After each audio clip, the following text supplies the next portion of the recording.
complexes, as I understand them, are not necessarily pathological. They are part of the building blocks of who we are. And some time ago, I was reading an article by Jim Hollis, and he said, essentially the complex is evidence that you've lived. We all have complexes.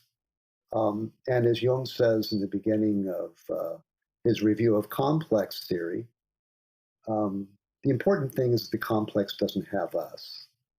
So the aspects that are involved in our complexes, I think, are problematic not so much in and of themselves, but are problematic in the way in which they're situated in relationship to consciousness. And I'll talk a good deal more about that. When the complex has us, the reality is that we're like being on a bus and we don't know who the driver is and we don't know where the bus is going. We just end up at a destination and not quite sure how we got there. And complexes underlie so much of life once you begin to understand them that it's truly amazing and an important thing to begin to think about your own complexes and the complexes of those around you. The latter are probably a lot more visible than your own. So, in analytic psychology, we lay a great deal of stress in coming to terms with one's complexes.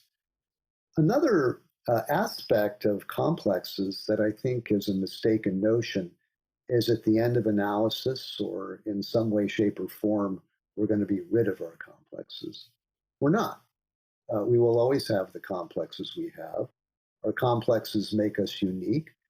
But the energy in the complex, and it is important to remember that a complex is, above all else, a kind of an energy distribution system that lies within us. But a complex, the energy of a complex may become far more available to us in our lives.